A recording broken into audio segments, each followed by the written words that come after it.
تو وہ اسی امام کے ساتھ جائیں گے، تو جو حشر امام کا ہوگا وہی حشر اس کے پیروکاروں کا ہوگا۔ تو لہٰذا کہا گیا کہ اس دنیا میں خوب سوچ بچار کرو، خوب فکر کرو کہ اس دنیا میں حق و حقیقت کو پہچانو، اور جو اللہ کی طرف سے امام بنائے گئے ہیں ان کی پیروی کرو، چونکہ کہا گیا ہے وَمَنْ كَانَ فِي هَٰذِهِ أَعْمَىٰ، جو اس دنیا میں اندھا ہے وہ آخرت میں بھی اندھا ہوگا۔ تو کیا مراد ہے اس سے؟ یہ نہیں ہے کہ جو لوگ یہاں پر نابینا ہیں وہ آخرت میں بھی نابینا ہی اٹھائے جائیں گے، تو ان کا کیا قصور ہے؟ جس کی آنکھیں نہیں ہیں وہ نہیں دیکھ سکتے۔ تو لہٰذا اس سے مراد یہ ہے کہ جس نے یہاں پر اپنی عقل کو استعمال نہیں کیا، اپنی بصیرت کو استعمال نہیں کیا، اور حق کے امام کی معرفت سے جاہل رہا، اپنے امام کو نہیں پہچان سکا، معرفت نہیں کی اس نے، تو پھر قیامت کے دن بھی وہ بے بصیرت ہی رہے گا، تو وہ راستے کے اعتبار سے اندھا ہی ہے۔ تو عزیزان گرامی، امام زمانہ عجل اللہ تعالیٰ فرجہ الشریف کی آج کی جو یہ شب ہے ان کی ولادت کی شب ہے۔ تو رسول پاک نے بھی فرمایا، حدیث ہے، من مات ولم یعرف امام زمانہ ہی مات میتۃ جاہلیہ، جو شخص اپنے زمانے کے امام کو نہ پہچانے اور دنیا سے چلا جائے تو گویا وہ ایسے ہی ہے جیسے جاہلیت کے زمانے میں مرا۔ تو یعنی جاہلیت کا زمانہ کون سا ہے؟ کہ جب رسول کریم تشریف نہیں لائے تھے، اس وقت کا جو زمانہ جاہلیت کا زمانہ کہا جاتا ہے، یعنی انسان کو نہ توحید کی خبر، نہ رسالت کا پتہ، نہ امامت کا پتہ، نہ قیامت کی خبر۔ تو لہٰذا ایسے لوگ جو آج بھی موجود ہیں لیکن وہ توحید اور رسالت کی تو خبر رکھتے ہیں لیکن اپنے وقت کے امام کی معرفت نہیں رکھتے، تو گویا اس حدیث کے مطابق ان کا بھی حال ویسا ہی ہے جیسا کہ زمانہ جاہلیت میں مرنے والوں کا ہوتا ہے۔ تو لہٰذا اتنا اہم ہے یہ امامت کو پہچاننا، اس کی معرفت حاصل کرنا، پھر اس کی پیروی کرنا، کہ قرآن نے کہا کہ قیامت کے دن یہ نہیں کہا کہ ہم نبی کے ساتھ پکاریں گے، کہا کہ ہم امام کے ساتھ پکاریں گے۔ تو ظاہر ہے کہ جس نے جو امام بنا رکھا ہے وہ اسی کے ساتھ، اور ہم جو اس زمانے میں رہ رہے ہیں تو یہ زمانہ جو ہے یہ امام مہدی علیہ الصلوۃ والسلام کا زمانہ ہے۔ تو ظاہر ہے کہ ہم جب قیامت کے دن اٹھائے جائیں گے تو ہمیں کس کے ساتھ پکارا جائے گا؟ جو ہمارے وقت کا امام ہے وہ امام مہدی علیہ الصلوۃ والسلام ہے۔ تو لہٰذا اپنے زمانے کے امام کی معرفت حاصل کرنا بہت ضروری ہے۔ اور امام زمانہ علیہ الصلوۃ والسلام آج کی رات پیدا ہوئے، اور آپ کے والد گرامی حضرت امام حسن عسکری علیہ السلام 11ویں امام ہیں، اور آپ کی والدہ گرامی سیدہ نرجس خاتون ہیں جو کہ روم کے بادشاہ کی پوتی ہیں۔ تو امام زمانہ علیہ الصلوۃ والسلام کی والدہ گرامی بھی اسی طرح جس طرح حضرت موسیٰ علیہ السلام کی والدہ تھیں، کہ فرعون کے افراد جو دائیں اور وہ مقرر کی گئی تھی جو آ کے چیک کرتی رہتی تھی، کہ چونکہ فرعون سے کہا گیا تھا کہ ایک شخص پیدا ہونے والا ہے جو تیری حکومت کا تختہ الٹ دے گا، تو لہٰذا اس نے کہا کہ ایسا کرو کہ میں کوئی بھی بچہ پیدا بنی اسرائیل کا نہیں ہونے دوں گا، اگر ہوتا ہے تو بچوں کو جو لڑکے ہیں ان کو تو قتل کر دیا جائے اور جو لڑکیاں ان کو چھوڑ دی جائے۔ تو کہتے ہیں تقریباً 60,000 کے قریب اس نے بچوں کو قتل کروا دیا۔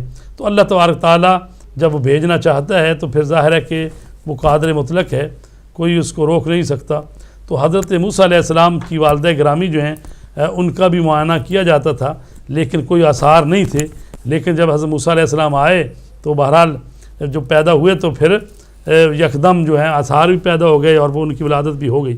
اسی طرح حضرت امام زمانہ علیہ السلام کی والدہ گرامی نرجس خاتون ہیں کہ روایت ہے کہ حضرت امام حسن عسکری علیہ السلام اپنی یعنی والد کی بہن ہیں، ان کا نام ہے حکیمہ خاتون، ان سے کہتے ہیں کہ پھوپھی اماں آج ایسا ہے کہ آخری حجت کی آمد کا دن ہے، یعنی اس شب کو آئیں گے، یعنی ولادت قریب ہے، تو آپ رک جائیں۔ تو انہوں نے کہا کہ مجھے تو کوئی آثار نظر نہیں آتے، تو آپ نے فرمایا کہ آپ انتظار کریں۔ تو وہ کہتی ہیں کہ شب برات یعنی یہی نیمہ شعبان جو ہے، تو میں دیکھتی رہی لیکن مجھے تو کوئی آثار نظر نہیں آئے۔ تو نماز شب پڑھنے کے لیے وہ اٹھیں تو وہ کہتی ہیں جناب نرجس خاتون جو ہیں وہ بھی نماز پڑھ رہی تھیں۔ تو ایسے میں وہ آثار نظر آنا شروع ہوئے۔ تو یکایک ان کا جو کمرہ ہے جس میں بی بی نرجس خاتون تھیں تو ایک نور کا حالہ نمودار ہوا اور میرے اور ان کے درمیان ایک حجاب ہو گیا۔ اور اس کے بعد دیکھا میں نے کہ آخری حجت جو ہے وہ تشریف لا گئے، دنیا میں تشریف لے آئے اور ان کی ولادت ہو گئی۔ اور اس وقت آواز آ رہی ہے کہ حق آ گیا اور باطل مٹ گیا۔ باطل نے تو مٹنا ہی تھا، اور دیکھا کہ وہ اللہ کی بارگاہ میں سجدہ ریز ہے۔ تو لہٰذا امام زمانہ علیہ السلام کہ جن کا نام مبارک جو ہے رسول پاک کے نام پر ہے، ان کا نام محمد ہے۔ اور رسول پاک نے فرمایا تھا جو میرا آخری جانشین ہوگا وہ اس کا نام بھی میرے نام پر ہوگا اور اس کی کنیت بھی میری کنیت ہوگی۔ تو لہٰذا امام مہدی علیہ السلام کا نام محمد اور ان کی کنیت جو ابو القاسم ہے۔ اور فرمایا کہ وہ جو ہے وہ کچھ عرصے بعد غائب ہو جائے گا اور پھر اس کا دوبارہ ظہور ہوگا۔ تو امام مہدی علیہ السلام جو ہیں وہ 255 ہجری میں جمعے کے دن یعنی صبح صادق کے وقت پیدائش ان کی ہوئی ہے۔ تو اور میں یہاں یہ ایک بات یہ بھی کہتا جاؤں کہ ہمارے ہاں بعض لوگ جو وہ کہہ رہے ہیں کہ مثلا امام زمانہ علیہ السلام کا آج ظہور ہوا، تو ظہور تو بھی ہونا ہے، یعنی آج کی شب جو ہے ان کی ولادت باسعادت ہوئی ہے اور ظہور جو ہے وہ تو اس کا تو منتظر ہیں ہم سب، تو وہ یعنی غائب ہیں تو وہ ظہور فرمائیں گے۔ تو اب 255 ہجری میں آپ پیدا ہوئے اور 5 سال کے آپ تھے جب آپ کے والد گرامی حضرت امام حسن عسکری کو شہید کر دیا گیا۔ تو 5 سال کی آپ عمر مبارک تھی اس وقت، اور جب آپ کے والد گرامی کا جنازہ پڑھنے کے لیے آپ کے چچا تھے جعفر وہ آگے بڑھے اور نماز پڑھنے لگے، تو دیکھا گیا کہ ایک 5 سال کا بچہ آگے بڑھا اور اس نے کہا چچا پیچھے ہٹو، مجھے نماز پڑھانی ہے۔ چونکہ ہمارے مذہب شیعہ کے مطابق یہ بھی ہے کہ معصوم کی نماز جنازہ جو ہے معصوم ہی پڑھاتے ہیں۔ تو امام زمانہ علیہ السلام نے ان کی نماز پڑھی، اور چونکہ حکومت وقت جو تھی اس کو یہ خوف تھا، چونکہ شروع سے سنتے آ رہے تھے کہ امام مہدی آئیں گے، وہ ظالموں کی حکومتوں کا خاتمہ کریں گے، وہ طاغوت کو نابود کریں گے، وہ دنیا کو عدل و انصاف سے بھر دیں گے، تو اس لیے وہ خطرہ تھا۔ تو اب ان کو گنتی وہ بھی کر رہے تھے کہ بھی 11 امام تو ان کے آ گئے، اب 12ویں کیا انتظار ہے۔ تو اس لیے وہ امام حسن عسکری پر بھی انہوں کی نظر تھی، اور امام حسن عسکری کو تو عسکری کہتے ہی اس لیے ہیں کہ ان کو جہاں پر رکھا گیا تھا وہ فوجی چھاؤنی تھی، عسکری علاقہ، تو اس لیے ان کو عسکری کہتے ہیں۔ تو آپ پر بھی نظر تھی، حتیٰ کہ جو آپ کی کنیزیں یا آپ کی یعنی بیگم یہ کنیزیں جو تھیں ان پر بھی وہ بعد میں بھی انہوں نے دیکھا کہ جب آپ شہید ہو گئے اور ان پتہ چلا کہ بھئی وہ تو ایک بچہ تھا ادھر جس نے جنازہ پڑھایا، تو انہوں نے حکومت نے گرفتاری کے لیے لوگ بھیجے، اور جب آئے تو وہ امام زمانہ جو ہیں وہ غیبت صغریٰ میں چلے گئے۔ تو اس کے کئی عرصہ تک وہ جو ہے امام حسن عسکری کنیزوں اور ان کا معائنہ کرتے رہی ہیں دائیاں کہ بھئی کوئی ایسا نہ کہ یعنی بچہ پیدا یعنی بعد میں ہو، کوئی عورت حاملہ نہ ہو۔ لیکن اللہ تبارک تعالیٰ کا ایک قانون ہے، دستور ہے کہ جب وہ اپنے حجت کو بھیجنا چاہتا ہے تو ظاہر ہے کہ کوئی بھی اس میں رکاوٹ نہیں ڈال سکتا۔ تو امام زمانہ علیہ السلام 255 ہجری میں پیدا ہوئے، 260 ہجری میں غیبت صغریٰ شروع ہوئی، اور اس غیبت صغریٰ میں آپ نائب مقرر کرتے تھے۔ وہ 4 نواب ہیں آپ کے، یعنی نائب اربع، یعنی 4 شخصیتیں ہیں جو کہ آپ ان کو مقرر کرتے رہے ہیں، ایک کے بعد ایک آتا رہا ہے، اور اس میں 69 سال تک وہ یہ سلسلہ جاری رہا۔ اور پھر آپ نے اپنے جو آخری نائب تھے ان سے کہہ دیا کہ اب کسی کے لیے نیابت نہیں ہے، آپ مقرر نہیں کرنا، اور آپ اپنا بندوبست کریں، اور 6 دن کے بعد آپ کی موت واقع ہو جائے گی۔ تو لہٰذا اس نائب نے جو آخری محمد ابن علی سامری تھے تو انہوں نے پھر یعنی بتا دیا کہ اس طرح سے اب نیابت خاص نہیں ہے، اب نیابت عمومی ہے۔ تو اس لیے جو 4 گزرے ہیں ان کو ہم کہتے ہیں نواب اربع، یعنی 4 خاص شخصیتیں جن کو امام نے اپنا نائب مقرر کیا۔ اب اس کے بعد نیابت کا سلسلہ عمومی ہے، یعنی کہ جو بھی فقیہ ہوگا اور اپنے مولا کا مطیع ہوگا، اپنے خواہشات نفسانی کی جو ہے مخالفت کرتا ہوگا، مطیع لامر مولا ہو فللعوام یقلدوہ ہو، تو عوام کے لیے ہے کہ وہ ایسے فقیہ کی تقلید کریں۔ تو لہٰذا اب نیابت عمومی کا سلسلہ جاری ہے۔ اور رسول پاک کی حدیث ہے افضل اعمال امتی انتظار الفرج من اللہ عز وجل، میری امت کا بہترین عمل انتظار فرج از جانب خدا جو ہے نا جی۔ فرج کا مطلب ہوتا ہے گشائش، وسعت۔ چونکہ ابھی حالت یہ ہے کہ جو امام ہیں وہ غائب ہیں اور امت پر جو ظلم ہو رہا ہے آپ دیکھ رہے ہیں، خصوصاً شیعہ نے حیدر قرار پر جو ظلم ڈھایا جا رہا ہے، جگہ جگہ شیعہ قتل ہو رہے ہیں، وہ چاہے پاکستان ہو، افغانستان ہو، عراق ہو، شام ہو، یمن ہو، لبنان، کہاں کہاں شیعوں کو چن چن کے مارا جا رہا ہے۔ حتیٰ کہ سعودی عرب میں بھی آپ دیکھتے ہیں کہ پچھلے جو 2 جمعے گزرے ہیں اس میں ایک مسجد جو امام علی علیہ السلام مسجد، اس میں جمعے کے موقع پر بم جو ہے مارا گیا، وہ خود کش حملہ، تو اس میں تقریباً 21 سے زیادہ افراد شہید ہوئے۔ اب پچھلے جمعے کو امام حسین مسجد، تو وہاں پر سعودی عرب میں بھی شیعوں کے خلاف جو ہے اس طرح سے یہ ظالم جو ہیں داعش کے ہوں یا طالبانی ہوں، یا چونکہ ایک مائنڈ سیٹ ہے، ایک سوچ اور فکر ہے۔ تو اللہ کہتا ہے وَنُرِيدُ أَن نَّمُنَّ عَلَى الَّذِينَ اسْتُضْعِفُوا فِي الْأَرْضِ وَنَجْعَلَهُمْ أَئِمَّةً وَنَجْعَلَهُمُ الْوَارِثِينَ، فرمایا اور ہم یہ ارادہ رکھتے ہیں کہ جنہیں زمین میں بے بس کر دیا گیا ہے ہم ان پر احسان کریں اور ہم انہیں پیشوا و امام بنائیں اور ہم انہی کو وارث قرار دیں۔ تو لہٰذا ہم دیکھتے ہیں کس طرح سے رسول پاک کے بعد اہل بیت اطہار پر ظلم ہوا اور ان کو کنارہ کشی اختیار کرنی پڑی۔ اور پھر جب امام حسین علیہ السلام نے امت کو سیرت رسول پاک کی طرف بلایا اور سیرت امیر المومنین کی طرف، اور چاہتے تھے کہ امت کا جو بگاڑ پیدا اس کو صحیح کریں، لیکن یزید جو لعین تھا اس نے کوفے کے جو گورنر اس کو کہہ کر اور فوج جمع کی اور امام حسین علیہ السلام کو شہید کر دیا۔ تو اس طرح سے اس اہل بیت اطہار کو کمزور کر دیا گیا اور پھر ان کے پیروکاروں کو بھی۔ تو اللہ تبارک تعالیٰ کا یہ ارادہ ہے کہ جن کو زمین میں کمزور کر دیا گیا ہے ہم ان کو امام اور پیشوا بنائیں گے اور زمین کا وارث قرار دیں گے۔ تو لہٰذا ایک سلسلہ جو انبیاء کا چلا، 1,24,000 انبیاء آئے اور پھر رسول پاک کے بعد یہ 12 امام ہیں، پہلے امام حضرت علی علیہ السلام اور آخری امام مہدی علیہ السلام۔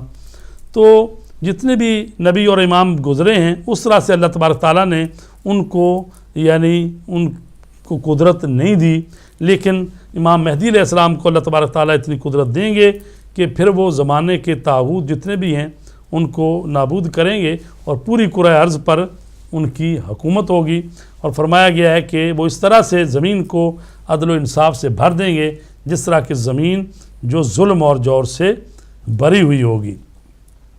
تو اگر آپ قصیدہ سنانا چاہیں تو سنا دیں، اس کے بعد پھر میں آج کی رات کے اعمال وغیرہ بیان کرتے ہیں۔ جی چند اشعار ہیں جی کہ پھر مجھے چاہے کسی وقت قضا آ جائے، جی پھر مجھے چاہے کسی وقت قضا آ جائے، حشر ہو جائے بپا روز جزا آ جائے، اے جانشین شاہ ابرار اے امام دو جہاں، اے جانشین شاہ ابرار اے امام دو جہاں، آپ آ جائیں تو جینے کا مزہ آ جائے، آپ آ جائیں تو جینے کا مزہ آ جائے۔ اور یا رب ولی عصر کو اذن ظہور دے،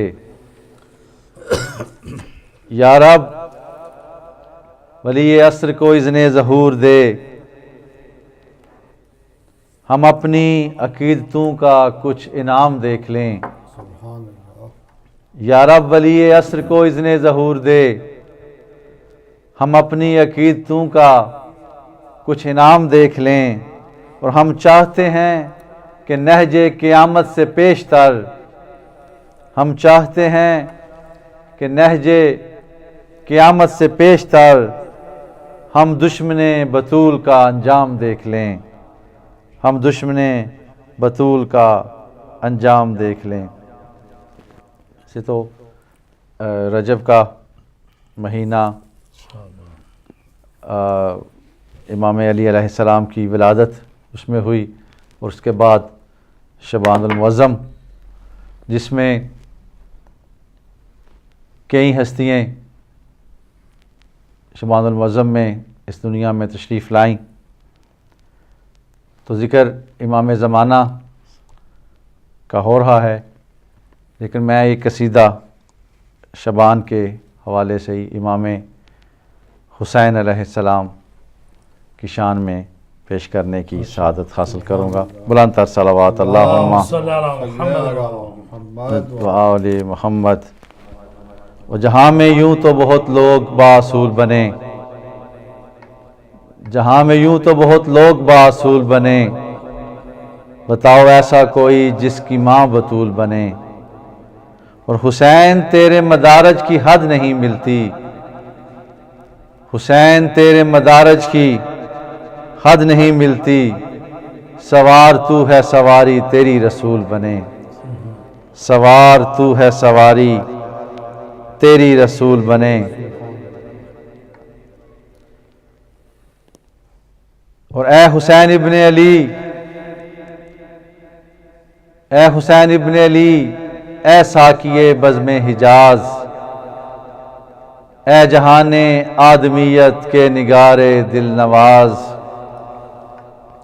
اور تو نے ثابت کر دیا یہ بن کے روح امتیاز، ارے یوں پڑھا کرتے ہیں تیروں کے مسلح پر نماز، آج بھی تیرا سبق، آج بھی تیرا سبق ارباب حق کو یاد ہے، تو بھی زندہ آباد تیرا غم بھی زندہ آباد ہے۔ ہر زمانہ میرے حسین کا ہے، ہر زمانہ میرے حسین کا ہے، غم منانا میرے حسین کا ہے، ہر زمانہ میرے حسین کا ہے۔ اور جن پہ خالق درود پڑھتا ہے، جن پہ خالق درود پڑھتا ہے، وہ گھرانہ میرے حسین کا ہے، ہر زمانہ میرے حسین کا ہے۔ اور جن کی خاطر یہ کائنات بنی، جن کی خاطر یہ کائنات بنی، وہ تو نانا میرے حسین کا ہے، ہر زمانہ میرے حسین کا ہے۔ اور نار میں جاتے حر کو دی جنت، نار میں جاتے حر کو دی جنت، کیا بچانا میرے حسین کا ہے، ہر زمانہ میرے حسین کا ہے، اور نیزے پر بھی خدا کا پاک کلام، نیزے پر بھی خدا کا پاک کلام، کیا سنانا میرے حسین کا ہے، ہر زمانہ میرے حسین کا ہے، حق نبھانا میرے حسین کا ہے،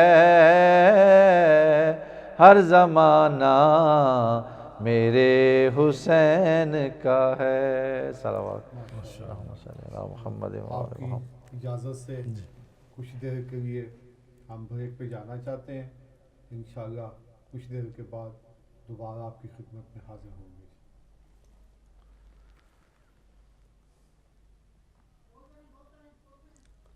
جی تو قبلہ، جیسے کہ پہلے بیان میں آپ نے فرمایا کہ زمانہ جو غیبت کبریٰ کا ہے، جی تو اس کا یہ ہے کہ ہمارا جو اجتہاد کا جو سلسلہ ہے وہ تو مسلسل یہ 1400 سال جو ہے اس میں کہیں بھی کوئی گیپ نظر نہیں آتا کہ کوئی ایسا زمانہ جہاں پہ جی میں عرض کروں کہ اللہ تبارک تعالیٰ نے انسانوں کی ہدایت کے لیے جو نظام مقرر کیے ہے کہ اللہ تعالیٰ نے 1,24,000 انبیاء بھیجے ہیں، اور رسول پاک جو ہیں وہ قرآن مجید لے کر آئے اور قیامت تک وہ نبی ہیں، اور نبوت ان کی قیامت تک ہے اور قرآن مجید بھی قیامت تک ہے، لیکن انسان جو ہے اس کو ہادی کی ضرورت بہرحال ہے، اور رسول پاک نے فرمایا کہ انی تارکن فیکم الثقلین کتاب اللہ و اطرت اہل البیت ما ان تمسکتم بہما لن تضلوا بعدی، فرمایا میں تم میں دو چیزیں چھوڑ کر جا رہا ہوں، ایک قرآن ہے اور ایک میری اہل بیت، اگر تم ان دونوں سے تمسک رکھو گے تو گارنٹی میں دیتا ہوں تم ہرگز گمراہ نہیں ہو سکتے۔ اور یہ جو دو چیزیں ہیں قرآن اور اہل بیت، فَإِنَّهُمَا لَن يَفْتَرِقَا حَتَّى يَرِدَ عَلَيَّ الْحَوْض، یہ جو قرآن اور اہل بیت ہیں یہ آپس میں جدا نہیں ہو سکتے یہاں تک کہ قیامت میں حوض کوثر پر مجھ سے ملاقات کریں۔ تو لہٰذا اسی اہل بیت اطہار کی جو ائمہ اطہار کا جو سلسلہ ہے اس کی 12ویں کڑی امام زمانہ علیہ السلام ہے۔ تو آج کی شب جو ہے 15 شعبان کی رات ہے، یہ بڑی بابرکت رات ہے۔ امام جعفر صادق علیہ السلام نے فرمایا کہ امام محمد باقر علیہ السلام سے نیمہ شعبان کی رات کے بارے میں پوچھا گیا تو فرمایا یہ رات شب قدر کے علاوہ تمام راتوں سے افضل ہے، پس اس رات تقرب الہی حاصل کرنے کی کوشش کرنا چاہیے۔ اس رات خدا تعالیٰ اپنے بندوں پر فضل و کرم فرماتا ہے اور ان کے گناہ معاف کرتا ہے، انشاءاللہ سوائے اس کے کہ جو معصیت اور نافرمانی سے متعلق سوال کرے، یعنی جب اللہ تبارک تعالیٰ سے سوال کیا جائے، حاجت طلب کی جائے، اللہ پوری کرتا ہے، مگر یہ کہ کوئی ایسی حاجت طلب کرے کہ جو معصیت اور گناہگاری کے لیے، تو ظاہر ہے کہ اللہ تبارک تعالیٰ سے ایسی چیز تو مانگنا جو ہے وہ جائز نہیں ہے۔ کہ آپ کی اجازت سے ہم تھوڑی دیر کے لیے بریک پہ جانا چاہتے ہیں، انشاءاللہ اس کے بعد دوبارہ آپ کی خدمت میں حاضر ہوتے ہیں۔ بسم اللہ الرحمن الرحیم۔ ناظرین، وقفے کے بعد ہم دوبارہ آپ کی خدمت میں خصوصی پروگرام لے کر حاضر ہوئے ہیں۔ جیسے کہ آپ کو پہلے بھی بتایا تھا کہ آج خصوصی شب 15 شعبان ہے اور امام زمانہ علیہ السلام کی ولادت کی شب ہے، اور اسی موضوع پہ ہمارا یہ پروگرام جاری ہے۔ تو میں قبلہ صاحب سے درخواست کروں گا کہ اس شب کو شب بارات کیوں کہتے ہیں، اس کی وضاحت فرما دیں۔ جی بہت شکریہ بخاری صاحب. دو یہاں پر لفظ ہیں، ایک شب ایک برات. فارسی کے شب کا معنی رات اور برات کا مطلب ہے یعنی ایسی شب جس میں انسانوں کے مقدرات کی بات ہوتی ہے. اور جس طرح سے لیلۃ القدر ہے بہت بڑی اہم رات ہے جو کہ ماہ مبارک رمضان میں آتی ہے. وہ 19 کی رات ہو، 21 کی، 23 کی، یا ہمارے برادران اہل سنت جو ہے ان کا نزدیک 27ویں کی رات ہے. تو وہ شب قدر ہے جس میں قرآن مجید نازل ہوا اور وہ 1000 مہینے سے بہتر ہے. تو اس کے بعد کہا گیا ہے ہمارے ائمہ کی طرف سے کہ یہ جو رات ہے یہ بہترین رات ہے. اور اس میں کہا گیا ہے کہ اس میں زیادہ سے زیادہ اللہ تبارک تعالیٰ کی حمد و ثنا کریں اور دعا اور مناجات میں مصروف رہیں. اس رات کی عظیم بشارت سلطان عصر حضرت امام مہدی علیہ السلام کی ولادت باسعادت ہے جو 255 ہجری میں بوقت صبح صادق سامرہ میں ہوئی. اس رات کے جو چند اعمال ہیں ان کو میں اپنے محترم ناظرین کی خدمت میں عرض کرتا ہوں. تو یہ اعمال ہیں، اور اگرچہ ہم اس پروگرام میں جو ہے وہ کچھ جو دعائیں ہیں اور وہ پڑھیں گے. ہم ظاہر ہے کہ تفصیل سے اعمال جو ہیں وہ تو 2-2.5 گھنٹے کی بات ہے، لیکن ہم بتاتے ہیں سارے اعمال، اور اس کے بعد پھر ایک درمیان میں ایک وقفہ لیں گے، اور جو 2 رکعت نماز یا 4 رکعت نماز ہے وہ اس وقفے میں آپ پڑھ لیں.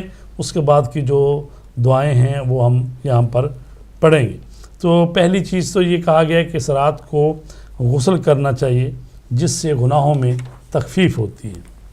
دوسری چیز ہے نماز اور دعا و استغفار کے لیے شب بیداری کرے، یعنی خود اس رات میں بیدار رہنا جو ہے اس کی بھی بڑی فضیلت ہے. اور جو رات اس شخص جو ہے نا جو شخص اس رات کو بیدار رہے گا تو کہا گیا ہے کہ تو اس کے دل کو اس دن موت نہیں آئے گی جس دن لوگوں کے قلوب مردہ ہوں گے. سبحان. تیسری چیز یہ ہے کہ اس رات کا سب سے بہترین عمل ہے امام حسین علیہ السلام کی زیارت جس سے گناہ معاف ہوتے ہیں. جو شخص یہ چاہتا ہے کہ 1,24,000 انبیاء اس سے مصافحہ کریں تو وہ کبھی اس رات یہ زیارت ترک نہ کرے. اچھا، اس کے علاوہ اگر چھوٹی بھی زیارت پڑھیں، یہ پوری زیارت وارث نہیں پڑھ سکتے، یا اس شب کی جو دعا ہے مخصوص زیارت ہے اس کو نہیں پڑھ سکتے تو کم از کم یہ کلمات کہیں، اور ہم یہ پڑھتے ہیں السلام علیک یا ابا عبداللہ، السلام علیک ورحمۃ اللہ وبرکاتہ. یہ ایک جملہ مختصر. تو کہا گیا ہے کہ اگر ہو سکے تو انسان اپنا یعنی کھلے آسمان کے نیچے یا چھت کے اوپر جا کے بھی یہ جملہ کہہ سکتا ہے. ظاہر ہے کہ یعنی نیت کرے کہ امام حسین علیہ السلام کی قبر اقدس کی طرف السلام علیک یا ابا عبداللہ، سلام ہو آپ پر اے ابو عبداللہ، سلام ہو آپ پر اور اللہ کی رحمت اور اس کی برکتیں. یہ مختصر ہے، اگر پوری نہیں پڑھ سکتے لمبے والی جو زیارت ہے تو اتنا ہی جملہ پڑھ دیں. اس کے علاوہ جو ہے نمبر 4 یہ امام زمانہ علیہ السلام کی ولادت کی شب ہے، تو اس مناسبت سے ایک یہاں پر زیارت لکھی ہے، وہ انشاءاللہ ہم پڑھیں گے یہاں پر. اور اس کے علاوہ امام جعفر صادق علیہ السلام سے ایک دعا ہے وہ بھی مفاتیح الجنان میں لکھی ہے. یہ ہمارے پاس مفاتیح الجنان ہے. مفاتیح الجنان یہ جو کتابوں یعنی دعاؤں کی کتاب ہے اس میں صفحہ نمبر 330 پر یہ زیارت جو ہے وہ مذکور ہے. کیونکہ جو آپ نے نماز کا ذکر کیا ہے اس کا طریقہ بتا دیں گے کہ آج کی شب کی؟ جی میں بتاتا ہوں، ابھی آ رہی ہے بات. اچھا، اس کے بعد یہ ہے کہ اس رات دعائے کمیل پڑھنے کی بھی روایت ہوئی ہے. اور ہر چیز کا جیسے ہوتا ہے نا قرآن مجید کی آیتوں کا شان نزول ہے، اسی طرح دعائے کمیل جو ہے اس کے متعلق کہا گیا ہے کہ مولا امیر المومنین علیہ السلام نے اپنے صحابی کمیل ابن زیاد نخعی کو جو تعلیم فرمائی تو اسی شب ان کو یہ دعائے کمیل لکھوائی تھی. وہ آئے اور انہوں نے کہا کہ مولا مجھے دعا لکھوا دیں، تو آپ نے کہا قلم دعا لے آؤ، تو آپ نے لکھوائی. تو لہٰذا کہا گیا ہے کہ دعائے کمیل جو ہے وہ ہر جمعرات پڑھنی چاہیے. اگر ہر شب جمعہ نہیں پڑھ سکتا تو کم از کم مہینے میں ایک دفعہ پڑھ لے. اگر وہ بھی نہیں کر سکتا تو کم از کم سال میں ایک مرتبہ دعائے کمیل پڑھنی چاہیے. اور کہا گیا ہے کہ یہ جو نیمہ شعبان ہے آج کی شب جو ہے دعائے کمیل پڑھنا جو بھی مستحب ہے. تو ہم دعائے کمیل میں سے بھی 1-2 صفحے آخر والے یہاں پڑھیں گے. ظاہر ہے کہ اگر صرف دعائے کمیل بھی ہم پڑھیں تو ظاہر ہے اس پر بھی پونا گھنٹہ صرف ہو جاتا ہے. پھر دوسری دعائیں بھی ہیں تو ہم تھوڑی تھوڑی یعنی وہ دعائے کمیل میں سے بھی چند جملے پڑھیں گے اور جو امام زمانہ کی اسراء زیارت ہے وہ بھی پڑھیں گے. تو اس کے بعد یہ ہے کہ تسبیحات 100 مرتبہ پڑھے اور اس سے کہا گیا ہے کہ حق تعالیٰ اس کے پچھلے گناہ معاف کر دے گا اور دنیا و آخرت کی حاجات پوری فرمائے گا. اور جو تسبیحات اربع ہے سبحان اللہ والحمد للہ ولا الہ الا اللہ واللہ اکبر ایسے ہم پڑھتے ہیں. لیکن اس میں تھوڑی سی تبدیلی ہے, وہ ہے سبحان اللہ والحمد للہ واللہ اکبر درمیان میں ہے اور بعد میں ہے ولا الہ الا اللہ. تو اس تسبیح کو 100 مرتبہ پڑھنا ہے. یعنی انسان ہاتھ میں تسبیح لے لے, اس میں 101 دانے ہوتے ہیں, ایک دانہ چھوڑ کے تو 100 دانے جو ہیں وہ یہ سبحان اللہ والحمد للہ واللہ اکبر ولا الہ الا اللہ یہ 100 مرتبہ پڑھنا ہے. اور اسی طرح اور جو آج کی رات کے اعمال ہیں اس میں ہے کہ امام جعفر صادق علیہ السلام سے پوچھا گیا کہ اس رات کے لیے بہترین دعا کون سی ہے. آپ نے فرمایا اس رات نماز عشاء کے بعد 2 رکعت نماز پڑھے کہ پہلی رکعت میں سورہ الحمد اور سورہ کافرون قل یا ایھا الکافرون علی اور دوسری رکعت میں سورہ الحمد اور سورہ توحید پڑھے. نماز کا سلام دینے کے بعد 33 مرتبہ سبحان اللہ, 33 مرتبہ الحمدللہ اور 34 مرتبہ اللہ اکبر کہے. تسبیح میں جب ہم تسبیح حضرت فاطمہ زہرا سلام اللہ علیہ پڑھتے ہیں تو اس میں ہم پہلے اللہ اکبر پڑھتے ہیں اور پھر الحمدللہ پھر سبحان اللہ. لیکن اس میں سبحان اللہ پہلے ہے, الحمدللہ درمیان میں ہے اور اللہ اکبر 34 مرتبہ بعد میں ہے. تو یہ ترتیب اس میں بھی تسبیح کے یعنی تھوڑی سی تبدیل ہوئی ہے. اس کے علاوہ پھر ایک دعا ہے جس کو پڑھنا ہوتا ہے, یہ بھی مفاتیح الجنان کے صفحہ نمبر 332 پر یہ درج ہے, 33 پر بھی ہے اور پھر صفحہ نمبر 334 پر مفاتیح الجنان میں جو لکھا ہے وہ یہ ہے کہ انسان دعا پڑھ کے تو پھر سجدے میں جائے اور 20 مرتبہ کہنا یا رب اور 7 مرتبہ کہنا یا اللہ, 7 مرتبہ لا حول ولا قوت الا باللہ, 10 مرتبہ کہنا ما شاء اللہ اور 10 مرتبہ لا قوت الا باللہ. ٹھیک ہے, تو یہ وہ دعا پڑھ کے تو سجدے میں جانا ہے اور سجدے میں یہ جو میں نے ابھی کہا یہ پڑھنا ہے. اس کے بعد پھر کہا گیا ہے کہ اپنی حاجت طلب کر لیں جو اللہ تبارک تعالیٰ سے آپ کرنا چاہتے ہیں. اور اس کے علاوہ یہ ہے کہ اس رات نماز تہجد کی ہر 2 رکعت کے بعد اور نماز شفع اور وتر کے بعد وہ دعا پڑھے جو شیخ اور سید نے نقل فرمائی ہے. تو ظاہر ہے کہ جو لوگ دعاؤں سے مانوس ہیں اور وہ اعمال کرتے رہتے ہیں اور ان کے لیے یعنی یہ سارے عمل جو ہیں کرنا مشکل نہیں ہے. لیکن ظاہر ہے کہ دعاؤں میں جب بیان ہو رہی ہوتی ہیں چیزیں تو وہ یعنی سمجھے مکمل پیکج ہے. اگر کوئی چاہتا ہے تو 2 رکعت نماز پڑھ لے, کوئی چاہتا ہے 4 رکعت نماز پڑھ لے, کوئی ساری دعاؤں کو پڑھے, کوئی چاہے تو 100 رکعت نماز پڑھ لے اور کوئی چاہے تو سورہ قل هو اللہ 1000 مرتبہ پڑھ لے, کوئی چاہے تو سورہ انا انزلنا. تو یہ تو یعنی جس کی جس طرح طبیعت مائل ہے جب شب بیداری کرنی ہے تو نماز بھی پڑھیں اور دعا بھی پڑھیں, تسبیح بھی پڑھیں اور امام زمانہ علیہ السلام کے ظہور کے لیے وہ دعا امام زمانہ بھی اس کو بھی پڑھتا رہے. اور اس کے علاوہ جو رسول پاک نے سجدے میں دعا پڑھی ہے تو وہ بھی درج ہے. اور اس میں ایک روایت ہے کہ کہتے ہیں کہ ابان ابن تغلب سے اور انہوں نے امام جعفر صادق علیہ السلام نے فرمایا کہ جب 15 شعبان کی رات آئی تو اس رات رسول کریم صلی اللہ علیہ وآلہ وسلم حضرت بی بی عائشہ کے ہاں فروکش تھے. جب آدھی رات گزر گئی تو حضرت بے غرض عبادت اپنے بستر سے اٹھ گئے. بی بی بیدار ہوئیں تو حضور کو اپنے بستر پر نہ پا کر انہیں وہ غیرت آ گئی جو عورتوں کا خاص ہے.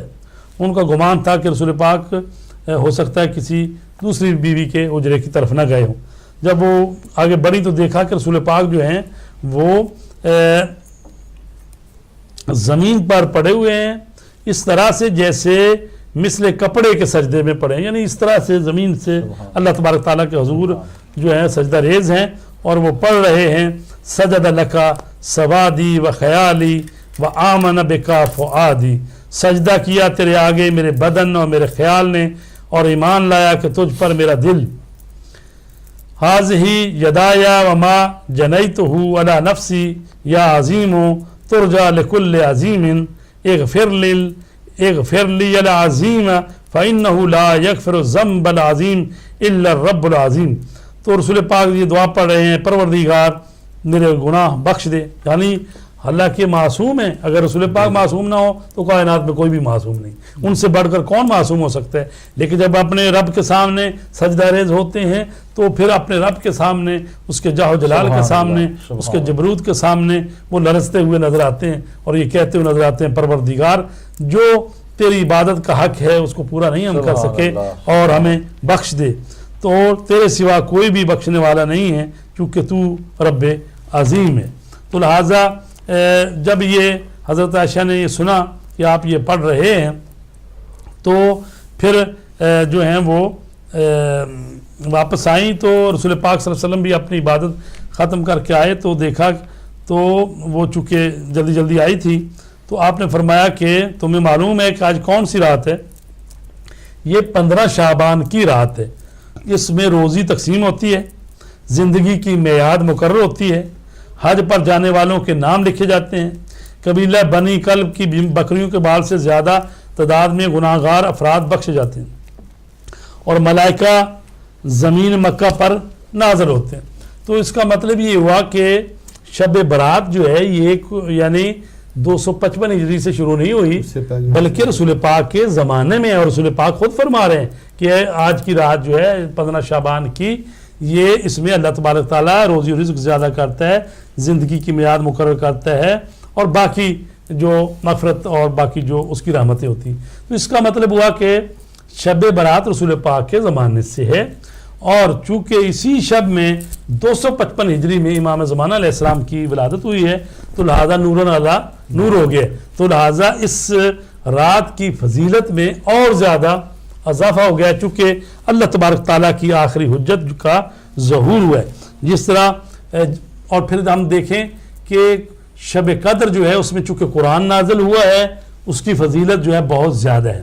تو اس شب میں حجت خدا نازل ہوئے ہیں، اگرچہ ہم نازل کہتے ہیں ہوئے تو پیدا ہی ہوئے ہیں لیکن چونکہ میں اس اعتبار سے کہ بھی قرآن نازل ہوا ہے تو یہ ہستیاں جو ہیں یہ ان کی ولادت باسعادت ہوئی ہے تو وہ بھی نور ہیں، یہ بھی نور ہیں، وہ بھی ہدایت کے لیے آئے. قرآن آیا ہادی ہے، یہ بھی ہدایت کے لیے آئے ہیں. وہ سامت قرآن ہے اور یہ ناطق قرآن ہے، بولتا قرآن ہے. تو جس طرح شب قدر کی فضیلت بڑھ گئی وہ قرآن نازل ہونے کی وجہ سے، اسی طرح یہ شب برات کی فضیلت بڑھ گئی امام زمانہ کے دنیا میں آنے سے. تو اس کے بعد یہ بھی ہے کہ اس رات نماز جعفر تیار پڑھی جائے. اس رات کی مخصوص نمازیں پڑھے جو کئی ایک ہیں. اچھا تو اس میں ایک نماز یہ ہے جو 4 رکعت نماز ہے. اس میں کہا گیا ہر رکعت میں سورہ الحمد کے بعد سورہ توحید پڑھے اور نماز سے فارغ ہونے کے بعد پھر ایک دعا ہے جو اس کو پڑھنا چاہیے.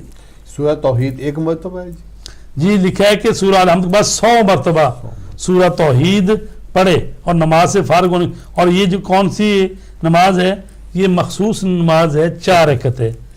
ہر رکعت میں سورہ الحمد کے بعد 100 مرتبہ پڑھنا ہے تو 4 رکعت میں یعنی 400 مرتبہ سورہ توحید پڑھنا ہے. اور یہ جو ہیں اعمال ہیں یہ 2 رکعت کر کے یہ 2 رکعت کر کے نماز پڑھنی ہے اور یعنی 2 سلام کے ساتھ. اور ظاہر ہے کہ خوش نصیب ہیں جو لوگ آج کی رات یہ نماز پڑھیں گے. تو آپ کا کوئی اور سوال ہو تو میں حاضر ہوں اور اس کے بعد پھر جب بریک پر جائیں گے اس وقت 2 رکعت نماز پڑھ لیں گے ہم. وہ پوری تو ظاہر ہے کہ 4 رکعت والی تو یہاں ہم نہیں پڑھ سکیں گے. امام زمانہ کے حوالے سے میرا سوال ہے کہ اس دور میں بھی امام زمانہ کسی سے ملاقات کرتے ہیں یا اگر ایسا ہے کوئی واقعہ اگر کرتے ہیں تو کوئی کسی سے کی ہے؟ جی ایسا ہے کہ کتابیں بھی چھپی ہوئی ہیں ملاقات با امام زمان، اور ہمارے بزرگوں نے بڑے بڑے مجتہدوں نے جو اللہ کے ولی ہیں عارف ہیں لوگ، تو ان کا ذکر ہے کہ انہوں نے امام زمانہ علیہ السلام سے ملاقاتیں کی ہیں۔ البتہ یہ کہا گیا ہے کہ جو امام زمانہ سے ملاقات کا دعویٰ کرے اس کو جھٹلا دے، یہ جو حدیثیں ہیں تو اس کی اس طرح سے توجیہ کی گئی ہے کہ یعنی جو شخص کہے کہ میں امام زمانہ سے ملاقات کر کے آیا ہوں اور اپنے آپ کو ان کا نائب خاص، یعنی انہوں نے مجھے نائب مقرر کر دیا ہے، یا تو اس طرح کی بات اگر وہ کرے کہ جس سے اپنی شہرت اور اپنے آپ کو ان کا نائب جانشین شو کرے تو اس کو جھٹلا دو، اس طرح سے توجیہ کی گئی ہے۔ تو لہٰذا ہمارے بزرگوں مجتہد جو ہیں ان کی ملاقاتیں ان کا تذکرہ ہوا ہے، تو اور پھر ان میں سے بیشتر جو ہیں وہ جا ان کی وفات کے بعد بات نکلی ہے، تو جب تک زندہ رہے ہیں انہوں نے منع کیا کہ بھی ایسی کسی کو نہ بتائیں، اگر کوئی خاص کسی نے کو دیکھ لیا ان کو یا ملاقات کرتے ہوئے یا تو ان سے منع کر دیا گیا ہے۔ کیونکہ ایک واقعہ ملتا ہے حضرت مقدس اردبیلی کا، بہت بڑی شخصیت گزرے ہیں، تقریباً 500 سال پہلے کی بات ہے یہ، تو ان کی جو قبر اقدس ہے وہ امام علی علیہ السلام کے دروازے سے، مین دروازہ جو ہے نا اس کے یعنی دروازے کے ساتھ ہے، ایک طرف علامہ ہلی کی ہے اور جب باہر آئیں تو دائیں طرف جو ہے مقدس اردبیلی کی جو ہے نا قبر اقدس ہے۔ تو وہ جب تشریف لاتے تھے رات کے وقت نماز شب کے لیے یا اس پہر، تو حرم کے دروازے ان کے لیے امام علی علیہ السلام کے کھل جاتے تھے، اور ایک دفعہ ایسا ہوا کہ وہ آئے اور ان کا ایک شاگرد تھا وہ بھی پیچھے ان کے ہو لیا، انہوں نے دیکھا کہ بھی دروازے امام کے کھل گئے، حرم کے امام علی علیہ السلام کے، اور جب وہ اندر داخل ہوئے اور سلام کیا، زیارت پڑھی اور وہاں پر کوئی سوال پوچھنا چاہتے تھے تو وہ سوال پوچھ لیا کرتے تھے، تو جب انہوں نے پوچھا تو وہ آواز آئی کہ اے مقدس اب مجھ سے سوال نہ پوچھو، جاؤ میرے بیٹے سے کوفہ کی مسجد میں تیرے وقت کا امام جو ہے موجود ہے اس سے جا کے سوال کرو۔ تو مقدس اردبیلی جو ہیں وہاں سے پھر کوفہ آئے اور کوفہ میں امام زمانہ علیہ السلام سے انہوں نے ملاقات کی اور سوال پوچھے۔ تو ایسے میں جو شاگرد بھی تھا وہ بھی پیچھے پیچھے رہا، تو جب اس کو آپ نے دیکھا تو پھر اس کو سختی سے منع کر دیا کہ اب اس واقعے کو کسی کو بتانا نہیں ہے۔ تو ظاہر ہے کہ جب وہ ان کی وفات ہوگی تو یہ بعد کی باتیں ہیں، تو لہٰذا وہ جو بزرگ ملاقات کرتے ہیں وہ ظاہر نہیں کرتے، لیکن بہرحال کہ وہ تو ظاہر نہیں کرتے لیکن کسی نہ کسی طرح ہو جاتی ہے بات ظاہر۔ امام زمانہ کے حوالہ سے یہ بھی ہے کہ وہ ہر سال حج میں بھی شریک ہوتے ہیں، یہ بھی جی کہا گیا ہے کہ بھی امام زمانہ علیہ السلام جو ہیں وہ حج کے موقع پر تشریف لاتے ہیں۔ یہ 15 شعبان کا جو روزہ ہے جی اس کی کیا فضیلت ہے؟ جی یہ جو اعمال آئے ہیں ابھی جو مفاتی میں جو ہم نے پڑھے ہیں اس میں تو ابھی تک وہ روزے کی بات نہیں آئی، کیونکہ ویسے تو کلی طور پر تو ہے ہی کہ بھئی آپ 15 شعبان کا روزے عید غدیر کا، اس کا جو ہے عید مبعث جو 27 رجب کا اس کا بہت زیادہ ہے، لیکن یہ جو ابھی تک یہ مفاتی میں جو لکھے ہوئے ہیں اس میں ابھی تک تو نہیں ہے ایسی بات۔ 15 شعبان کی میں پڑھتا ہوں، اس میں دیکھتے ہیں 15 شعبان، یہ تو ہوگی رات کی بات۔ 15 شعبان کا دن جو ہے ہمارے 12ویں امام حضرت حجت ابن الحسن صاحب زمان امام مہدی علیہ السلام کی ولادت باسعادت کا دن ہے، لہذا آج کے دن ہماری بہت بڑی عید ہے۔ پس آج کے دن کوئی مومن جہاں بھی ہو اور جس وقت بھی ہو اس کے لیے 12ویں امام مہدی علیہ السلام کی زیارت پڑھنا مستحب ہے، اور ضروری ہے کہ زیارت پڑھتے وقت آپ کے جلد ظہور کی دعا مانگے۔ سامرا کے سرداب میں آپ کی زیارت پڑھنے کی زیادہ تاکید آئی ہے کہ یہ آپ کے ظہور کا یقینی مقام ہے، اور آپ ہی ہیں جو زمین کو عدل و انصاف سے بھر دیں گے جبکہ وہ ظلم و جور سے بھر چکی ہوگی۔ تو لہٰذا مستحب روزہ ہے وہ آپ رکھ ہی سکتے ہیں، جی ہاں اس میں کوئی ایسی بات نہیں ہے۔ تو چونکہ ابھی فی الحال تو یہ، اور میں عرض کروں کہ چونکہ یہ اس لحاظ سے اور زیادہ فضیلت اس کی کہ کہا گیا ہے کہ رسول پاک جو ہیں وہ کہتے ہیں شعبان میرا مہینہ ہے، تو شعبان میرا مہینہ ہے، اور رسول پاک پورے شعبان میں روزے رکھتے تھے، رمضان میں بھی روزے رکھتے تھے، 2 مہینے مسلسل. اور مولا علی علیہ السلام فرماتے ہیں جب سے رسول پاک کے منادی نے ندا دی ہے کہ بھی یہ شعبان میرا مہینہ ہے، اس میں روزے رکھو، تو مولا فرماتے ہیں کہ میں نے اس کے بعد پھر پورے یعنی رمضان کے تو رکھنے ہی ہیں، شعبان کا بھی حضرت علی علیہ السلام بھی پورے شعبان کے روزے رکھتے تھے.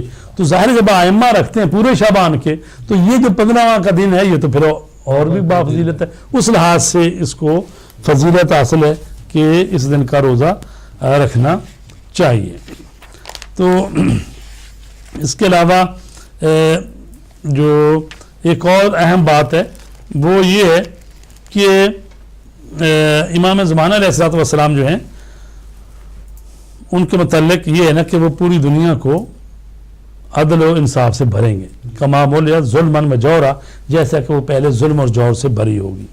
اور جب امام زمانہ علیہ السلام آئیں گے، قرآن مجید کی جو آیت ہے هو الذی ارسل رسولہ بالہدی ودین الحق لیظہرہ علی الدین کلہ ولو کرہ المشرکون، کہا گیا ہے کہ اللہ تبارک تعالیٰ هو الذی وہ ہے کہ جس نے اپنے رسول کو بھیجا ہدایت کے ساتھ اور دین حق کے ساتھ، لیظہرہ علی الدین کلہ، تاکہ وہ اس دین کو دوسرے ادیان پر غالب کر دے.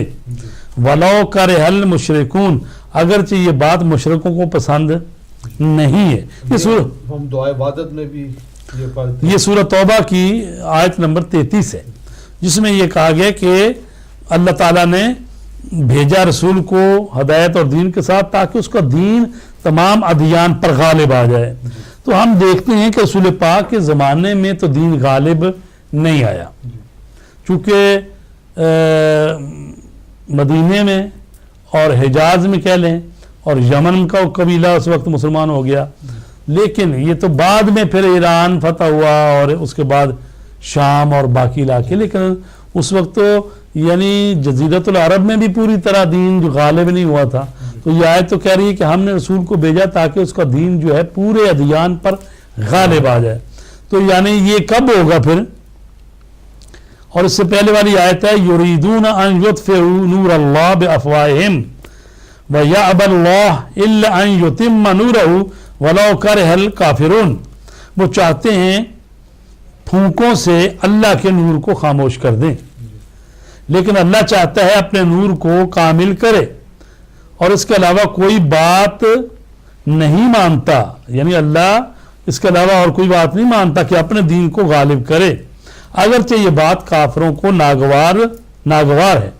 تو اب جو اہم جو سوال یہاں پیدا ہوتا ہے وہ یہ ہے کہ جب قرآن ہی کہہ رہا ہے کہ ہم نے اپنے رسول کو بھیجا تاکہ اس کا دین جو تمام ادیان پر غالب آئے، تو ہم تو دیکھ رہے ہیں کہ ابھی تو تمام ادیان پر غالب نہیں آیا، ابھی تک نہیں آیا.